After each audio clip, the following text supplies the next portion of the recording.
Everyone, so last lecture में हमने exponents and powers start की थी, जिसमें हमने एक्सपोनेंट्स एंड पावर्स के बहुत सारे क्वेश्चन सॉल्व किए थे। तो आज हम करने वाले हैं लॉ ऑफ एक्सपोनेंट्स। तो देखिए, लॉ ऑफ एक्सपोनेंट्स में हम क्या करेंगे, सबसे पहले multiplying powers with the same base, जिसके लिए आपको लेना पड़ेगा एक एग्जाम्पल। जैसे एग्जाम्पल के तौर पर मैं ले रही हूँ 2⁻² इंटू 2⁻3। इसका मतलब क्या हुआ कि आपके जो बेस है, multiplying powers with the same base. Multiplying powers with the same base का मतलब है कि आपके जो बेस हैं, बेस किसको कहते हैं, जो नीचे वाला नंबर होता है इसको कहते हैं बेस, और पावर आपकी क्या होती है, ये ऊपर के जो नंबर हैं दैट इज़ योर पावर। ठीक है, ये चीज़ें मैंने ऑलरेडी इंट्रोडक्शन पार्ट में करवा दी हैं। अगर किसने वो वीडियो नहीं देखी है तो आप प्लीज़ चैनल में विजिट करके वो वीडियो देख सकते हैं। अब देखिए, यहाँ पे आपकी जो बेस है वो 2 है, और 3 और 2 ये जो ऊपर पावर, इनको क्या कहेंगे, पावर्स। ठीक है, अब देखिए यहाँ पे लॉ ऑफ एक्सपोनेंट्स क्या कहता है। लॉ ऑफ एक्सपोनेंट्स कहता है कि आपके जो बेस हैं अगर वो सेम है, तो यहाँ पे देखिए 2 की पावर 2 है तो आप उसको 2 टाइम्स मल्टीप्लाई कर दीजिए। नीचे आपका मल्टीप्लाई में क्या हो जाएगा, साथ में 2⁻3, 2 इंटू 2 इंटू 2, तो कितने टाइम्स हुआ ये, 3 टाइम्स। अब अगर आप इस सारे को मल्टीप्लाई करते हैं तो आपके पास कितना टाइम्स बनता है, क्योंकि सारे सेम ही नंबर हैं, तो देखिए कितना हो गया ये, 5 टाइम्स। अब यहाँ पे भी पावर 1 होगी, 1 1 1। अगर सारे नंबर्स आपका जो बेस है वो सेम है तो उनकी पावर को भी ऐड अप कर लीजिए, तो यहाँ पे आपका हो जाएगा 2⁵5। क्लियर। तो लॉ ऑफ एक्सपोनेंट्स कहता है कि अगर आपके बेस सेम है तो पावर्स आपस में क्या हो जाएंगी, ऐड हो जाएंगी। तो यहाँ पे आपका हो जाएगा 2⁻² + 3। आप यहाँ से डायरेक्ट कर सकते थे 2⁻² + 3, लेकिन मैंने आपको सॉल्व करके बताया कि लॉ ऑफ एक्सपोनेंट्स के अकॉर्डिंगली आपका ये आंसर कैसे बनता है।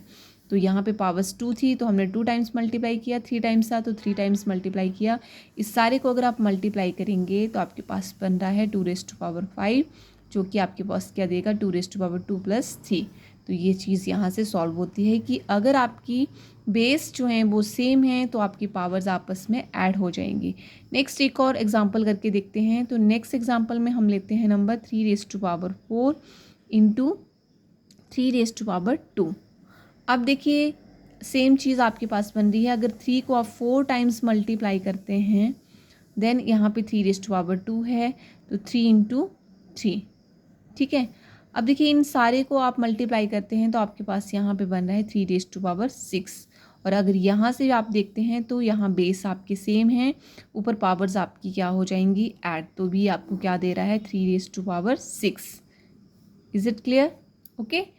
अब देखिए, अगर आपके बेस जो हैं वो नेगेटिव है, मान लो आपका बेस यहाँ पे नेगेटिव है, -4 इंटू -4, यहाँ पे पावर आपकी क्या है, मान लो 3 है, और यहाँ पे आपकी पावर क्या है, 2 है। तो ये आपके पास क्या बन जाएगा, बेस आपका सेम ही रहेगा। तो -4 इंटू -4 इंटू -4 इंटू माइनस, कितने टाइम्स है यहाँ पे, 3 टाइम्स था, तो हम इसको 3 टाइम्स लेंगे। नेक्स्ट में आपका मल्टीप्लाई में क्या है, -4 कितने टाइम्स है, (2 है, तो हम इसको 2 टाइम्स मल्टीप्लाई कर देंगे। अब देखिए इस सारे को अगर आप एक्सपेंड करके लिखेंगे तो कितना हो जाएगा, -4 3 टाइम्स था ऊपर, नीचे 2 टाइम्स है, -4 इंटू -4। अब देखिए सारी की पावर्स अगर आप लेंगे तो आपके पास क्या बन रही है, -4⁻3 और 2 कितना हो गया, ये देखिए यहाँ पे 5। और अगर आप यहाँ से डायरेक्ट करते हैं तब भी आपके पास -4⁻3 + 2, तो आपको क्या देगा ये, -4⁻5। तो लॉ ऑफ एक्सपोनेंट्स कहता है कि अगर आपके बेस सेम हैं तो आपकी पावर्स को क्या, आपने क्या करना है, ऐड कर लेना है, और डायरेक्ट आपका आंसर बन जाएगा। क्लियर। अब इसके लिए हम लेंगे जनरल फॉर्मूला। अब जनरल फॉर्मूला में हम इंटीजर ले लेते हैं। मान लो ए है आपके पास एक इंटीजर ए ले लिया, ठीक है, ए ले लिया। अगर आप ए की पावर यहाँ पे m लेते हैं, दूसरे ए की पावर अगर आप a⁻n लेते हैं तो आपके पास क्या हो जाएगा, a⁻m + n। ठीक है, तो ये क्या बन गया फॉर्मूला, a⁻m+n। तो सीधा सा है कि आपके पास बेस सेम है, इंटीजर ये देखिए a है, और पावर आपकी डिफरेंट है, तो वो आपस में क्या हो जाएंगी, ऐड हो जाएंगी। ठीक है, तो law of exponents multiplying powers with the same base. Next topic है आपका dividing powers with same base. पहले आपने किया multiplying powers with same base, अब आप कर रहे हैं dividing powers with the same base. अब इसमें क्या हो जाएगा कि जैसे हम करेंगे तभी पता चलेगा। 3 मान लो 7 लिया मैंने, डिवाइड कर दिया 3 4। तो देखिए यहाँ पे बेस आपके सेम है और पावर्स आपकी डिफरेंट है, और यहाँ पे क्या हो रहा है, मल्टीप्लाइंग की जगह पे डिवाइड हो रहा है। तो यहाँ पे क्या हो जाएगा, 3⁻7 डिवाइडेड बाई 3⁻4। अब देखिए आपके बेस सेम है, तो अगर आप इसको एक्सपेंड करके लिखेंगे तो क्या हो जाएगा, 3 × 3 कितना टाइम्स, 2 4 5 6 एंड 7, कितने टाइम्स है, 7 टाइम्स है। नीचे वाले को कितना है, 4 टाइम्स, 3 × 3 × 3। अब देखिए ऊपर और नीचे हैं तो ये आपस में कट जाएंगे, 3 4, ठीक है। तो ऊपर कितना बचेगा आपके पास, 3 कितना बचा, 3 बचेगा। ठीक है, अगर आप इन सबको काट देंगे एक दूसरे के साथ, ये डिवाइड हो रहे हैं, तो ऊपर आपके पास कितना बचा, 3 × 3 × 3, तो 3 बच रहा है। अब यहाँ से अगर आप देखेंगे तो अगर आपकी पावर सेम है तो यहाँ पे आप इसको डायरेक्ट ऐसे लिख सकते हैं, 3⁻7 - 4। ठीक है, जब भी बेस आपके सेम हों और डिवाइड हो रहा हो तो आपको क्या करना है, आपका जो न्यूमरेटर है उसकी पावर से आपको डिनोमिनेटर के पावर को लेस कर देना है, आपके पास आंसर सेम ही बनेगा। देखिए ये भी आपको 3⁻3 ही आंसर दे रहा है। क्लियर। तो एक और क्वेश्चन करके देखते हैं, जिससे मान लो 5⁻6 डिवाइडेड बाई 5⁻2 है।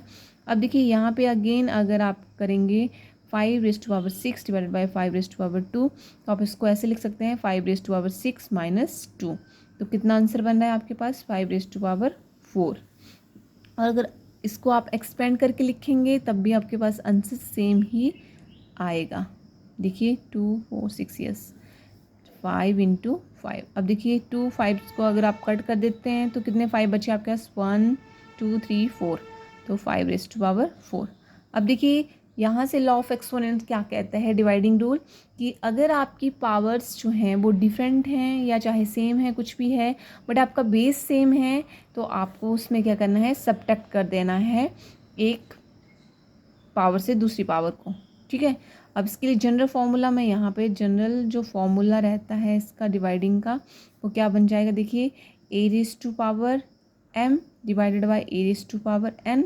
तो यहाँ पे क्या आ जाएगा, a⁻m - n, ये फॉर्मूला बन गया।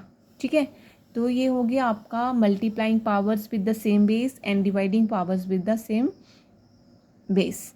तो यहाँ पे मैंने आपको दोनों ही लॉ करवा दिए हैं, मल्टीप्लाइंग का भी और डिवाइडिंग का भी। वीडियो अगर आपको अच्छी लगी हो तो लाइक करें, शेयर करें और चैनल को सब्सक्राइब करें। Thank you.